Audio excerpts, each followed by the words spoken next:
नमस्कार, मैं प्रीति बोध, आप देख रहे हैं संता टाइम न्यूज।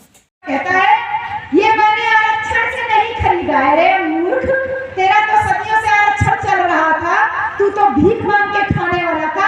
जो भीख मांग करके चश्मा खरीदेगा उसको आरक्षण से चश्मा खरीदने की क्या जरूरत है। और हमारे मूर्खों ने तो इस भारत को आजाद करने के लिए भारत का संविधान बना के दिया। हमसे ज्यादा मेहनत प्लस कौन होगा।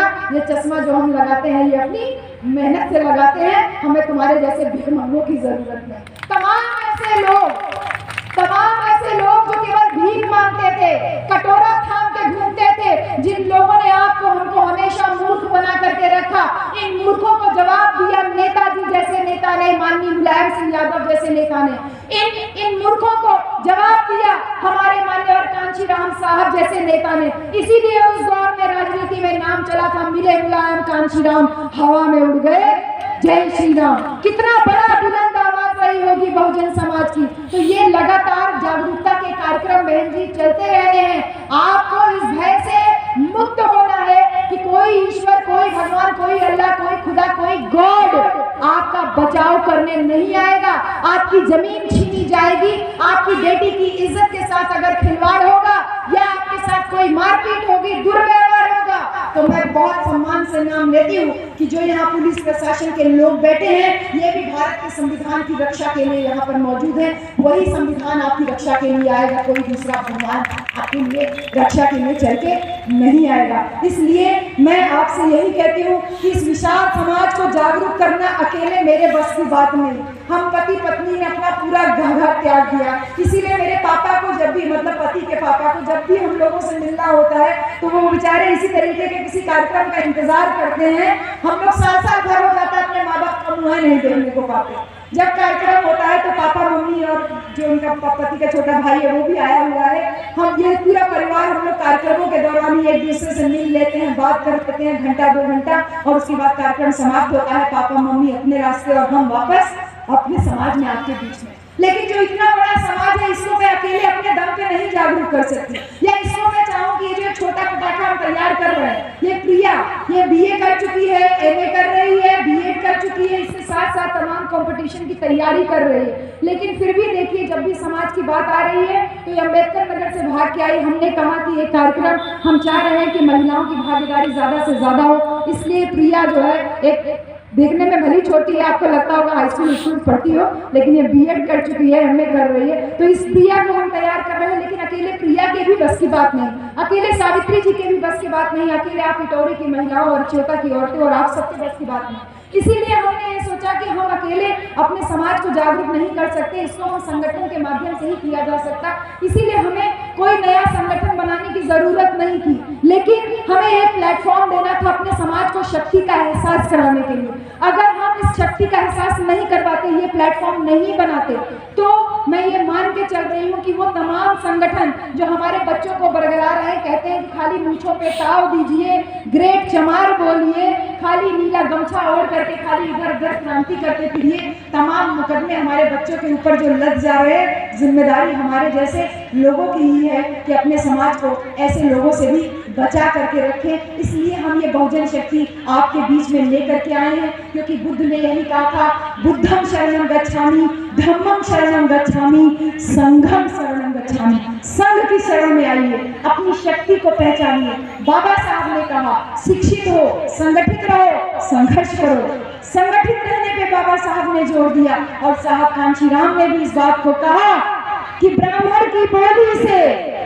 साहब कांशीराम ने कहा ब्राह्मण की बोली से, ठाकुर की बोली से और बनिया की झोली से अगर बचना है तो टोली बना लो। टोली बनाने के लिए आपको हम यहाँ पर बुलाए हैं भाई कि आज इस बहुजन शक्ति महासम्मेलन का जो एक कार्यक्रम हो रहा है, इस बहुजन शक्ति का निर्माण करने के लिए आपके बीच में हम आए हैं। संगठन का मतलब तमाम हो सकते हैं, तमाम लोग संगठन बना करके अपने छोटे छोटे स्वार्थ जो है वो पूर्ति कर रहे हैं। कोई राजनीतिक संगठन चला रहा है, कोई पॉलिटिकल, कोई जो धार्मिक संगठन चला रहा है, कोई सामाजिक संगठन चला रहा है, कोई केवल जयंती मना रहा है। लेकिन हमारे लिए संगठन के मायने हैं कि सबके लिए एक और एक के लिए सब। तो जब तक सब इकट्ठा होंगे शक्ति बनेगी, और जब उस शक्ति का इस्तेमाल सबके लिए होगा वही बहुजन शक्ति कहलाएगा।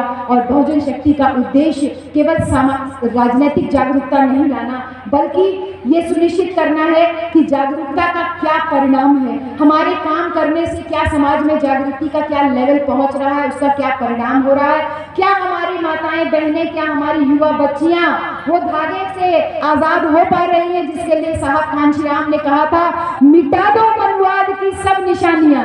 साहब ने कहा था मिटा दो मनुवाद की सब निशानियां, दूर हो जाएंगी तुम्हारी सब परेशानियां।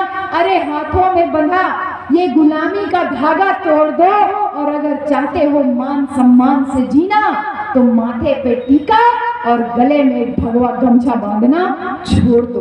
अगर मान सम्मान से जीना चाहते हो, ये आह्वान था हमारे साहब कांशीराम का कि इस वैचारिकता को जो मजबूती देने का, विचारधारा को जो मजबूती देने का कार्यक्रम है, इसका मतलब केवल ब्राह्मण को गाली देना नहीं। तमाम मंचों से मैं देख रही हूँ कि उनका उद्देश्य है केवल ब्राह्मण को गाली देना, ये सब करना। हमारा उद्देश्य ब्राह्मण को गाली देना नहीं, क्योंकि हम धन्यवाद करते हैं उन तमाम लोगों को जिन लोगों ने, बाबा साहब ने जब मनुस्मृति का दहन किया था उस समय भी जो लोग ऊंची जाति के थे उन लोगों ने बाबा साहब को सहयोग किया था। हमारी लड़ाई, माननीय साहब कांशीराम भी कहते थे कि हमारी लड़ाई मनवाद के खिलाफ है, हमारी लड़ाई ढोंग पाखंड अंधविश्वास के खिलाफ है, हमारी लड़ाई ब्राह्मणवाद के खिलाफ है, हमारी लड़ाई किसी एक जाति या किसी एक वर्ग के खिलाफ नहीं है। इसलिए हम जो हमारे जो दूसरे नंबर पे दिखाई दे रहा है फोटो, पेरियार ललई सिंह यादव, इनकी जयंती और हमारा जन्मदिन एक ही दिन पड़ता है 1 सितंबर को, जिन्होंने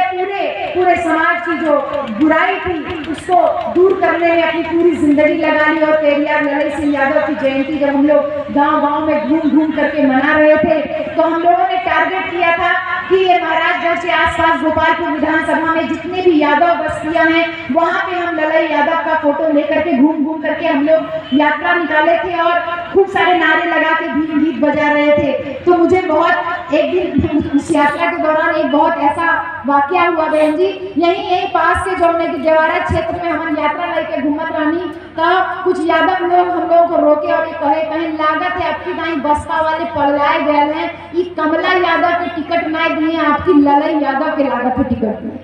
तो मुझे इतना आश्चर्य हुआ कि बताइए जिस पेरियार ललई यादव की जयंती या उनके नाम पे जागरूकता का कार्यक्रम हम लोग यादव बस्तियों में घूम करके कर रहे हैं, वही यादव लोग उनसे अनभिज्ञ हैं। लेकिन मैं उसके लिए भी जिम्मेदार स्वयं को ही ठहराई कि भाई आपका दोष नहीं हमारा दोष है, क्योंकि हम निकल करके आपके बीच में आके प्रचार नहीं करते तो आप कैसे अपने महापुरुष को जानोगे। तो राजनीति ने आज इतना हावी हो गई है हमारे ऊपर कि हमारे महापुरुषों के संघर्षों को, उसके इतिहास को खत्म कर दिया। हमारे संविधान जो हमारा धर्मशास्त्र है, हमारा संविधान जो हमारा आधार है, उसी संविधान के ऊपर तमाम उंगलियां लोग उठाने लगे और हम लोगों को लगने लगा कि सही में ये चीज गलत है। इसलिए तमाम हो हल्ला, नारेबाजी और ये तमाम जो उग्रता का जो प्रदर्शन हो रहा है, इन सब पे लगाम रखने का एक काम हम लोग करने का प्रयास करेंगे। इसमें आप सबकी साथियों की जरूरत है, स्पेशली वो युवा शक्ति कि आप लोग इतना शक्ति का स्रोत हो, आपके अंदर इतनी एनर्जी है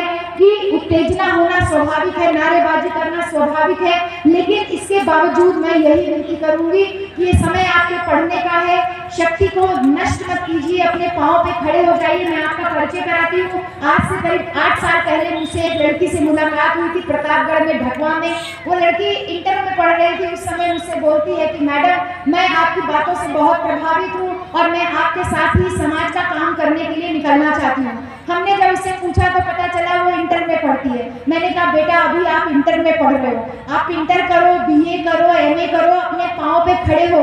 अगर आप मेरी तरह काम करना चाहती हो तो आपको पहले मेरी तरह प्रोफेसर बनना होगा या टीचर बनना होगा, ताकि आप समाज में जाओ तो ये कहो कि देखो मैंने कोई धागा नहीं पहना है और मैं एक टीचर हूँ और मुझे बाबा साहब के संविधान की वजह से नौकरी मिली है, तब समाज तुम्हारी बात मानेगा। उस बच्ची को उस समय वो बात समझ में आई और ठीक 8 साल के बाद, मैं तो भूल भी गई थी कि उस गांव में मैं कब गई थी, लेकिन ठीक 8 साल बाद जब वो लड़की यही इंटर कॉलेज में लेक्चरर हुई, प्रवक्ता हुई, तो उसने सबसे पहले फोन मेरे पास किया और कहा, मैम आपने कहा था अपने पाँव पे खड़े हो जाना, तब मैं समाज का काम करने के लिए लायक होंगी। तो मैं आज आपको बता रही हूँ कि मैं इंटर कॉलेज में प्रवक्ता के पद पे चयनित हो गई हूँ और मैं अब आपके साथ में मिलकर काम करना चाहती हूँ। वो बच्ची आज हमारे बीच में मौजूद है। बेटी बेघर खड़े हो जाइए आप।